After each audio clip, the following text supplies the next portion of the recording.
Hello అందరికీ welcome back to our channel. నేను మీ పద్దురెడ్డి. ఇవాళ రెసిపీ వచ్చేసి మినప సున్నుండలండి. పిల్లలకి అలాగే పెద్దలకి ఎంతో ఇష్టంగా తినే ఈ సున్నుండలను అయితే ఎలా ప్రిపేర్ చేసుకోవాలి ఈ వీడియోలో అయితే చూపిస్తాను. ముందుగా అయితే మన ఛానల్ని ఎవరైతే ఫస్ట్ చూస్తున్నారో తప్పకుండా మన ఛానల్ సబ్స్క్రైబ్ చేసుకోండి, అలాగే లైక్ చేయండి, అలాగే ఈ వీడియోని షేర్ చేయండి. ఫస్ట్ అయితే ఒక కడాయి తీసుకొని అందులో 1/2 kg మినపప్పునైతే వేసేసి వేయించుకోవాలి. ఇక్కడ నేను తక్కువ క్వాంటిటీతో చేస్తున్నాను. మీకు కావాలంటే సేమ్ నేను చెప్పిన మెజర్మెంట్స్తో చేసుకోవచ్చు. సో ఫస్ట్ అయితే మినపప్పును వేసేసి మీడియం టు లో ఫ్లేమ్లో అడ్జస్ట్ చేస్తూ మినపప్పునైతే వేయించుకోవాలి. మినపప్పు వేగాయి అని ఎలా తెలుస్తుందంటే లైట్గా కలర్ చేంజ్ అవుతాయి, అలాగే ఒక మంచి సువాసన అరోమా అనేది వస్తుంది. సో ఇందులో అయితే మీకు 2 టిప్స్ అనేవి షేర్ చేస్తాను. అందులో ఫస్ట్ వచ్చేసి ఈ మినపప్పు వేగిన తర్వాత ఫ్లేమ్ని ఆఫ్ చేసిన తర్వాత 2 టేబుల్ స్పూన్ బియ్యం అయితే వేసేసుకోవాలి. ఈ బియ్యం ఎందుకు వేయాలి అని అంటే మనం సున్నుండలు చేసిన తర్వాత తింటుంటే నోట్లో చుట్టుకొస్తుంది కదా. సో అలా ఉండకుండా తిన్నది తిన్నట్టుగా ఉండాలి అంటే బియ్యాన్ని అయితే యూజ్ చేయాలి. సో ఇంకా బియ్యాన్ని వేసిన తర్వాత ఈ ఆల్రెడీ మినపప్పు హీట్లో ఉంటాయి కదా, ఆ బియ్యం ఆ వేడికి వేగిపోతాయి ఇవి కూడా. ఇంకా కడాయి పక్కన పెట్టేసి ఫ్యాన్ దగ్గర తీసుకొచ్చి ఆరబెట్టుకోవాలి. చల్లారిన తర్వాత మినపప్పునైతే గ్రైండ్ చేసుకోవాలి. మరి మెత్తగా కాకుండా మరీ బరకగా కాకుండా వీడియోలో చూపిస్తున్న విధంగా గ్రైండ్ చేసుకోండి.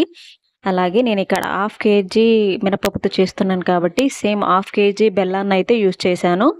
మీకు స్వీట్ ఎక్కువ కావాలనిపిస్తే కొంచెం ఎక్కువ యాడ్ చేసుకోవచ్చు, తక్కువ తినే వాళ్ళైతే తగ్గించి యాడ్ చేసుకోండి, మీ ఇష్టం అది.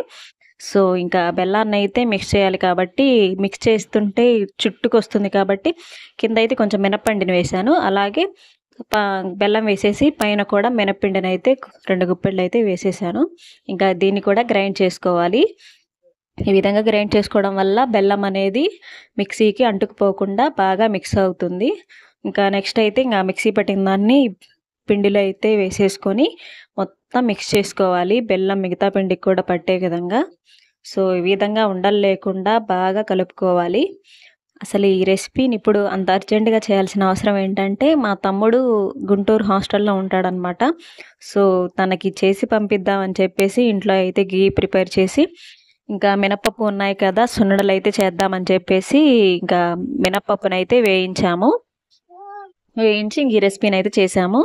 మా పక్కింటి అమ్మాయి హెల్త్ బాగాలేక ఇంటికైతే వచ్చింది. సో తనైతే తీసుకెళ్తుందని చెప్పేసి ఇంకా ఈరోజు వెళ్తుందని ఈ ప్రిపేర్ చేసామండి. సో దీనికోసం అయితే 2 గిద్దల నెయ్యి వరకు ప్రిపేర్ చేసి పక్కన పెట్టుకున్నాము. దాన్ని వేడి చేశాను. సో ఇంకా కరిగేంత వరకు వేడి చేస్తే సరిపోతుంది. ఇంకా కరిగిన తర్వాత కొంచెం కొంచెంగా వేస్తూ ఉండలనేవి చేసుకోవాలి. మొత్తం కలిపేసుకొని మొత్తం నెయ్యి ఒకేసారి పోస్తే మనకి ఇంకా చల్లారిపోతుంది కదండి. కొంచెం వేడి మీద ఉండగలే మనకు ఉండలనేవి బాగా చిట్లిపోకుండా పగుళ్ళు లేకుండా వస్తాయి నీట్గా. సో అంతేనండి, ఈ సున్నుండలు అయితే రెడీ అయిపోయాయి. ఎంతో టేస్టీ అండ్ హెల్తీగా మంచిది.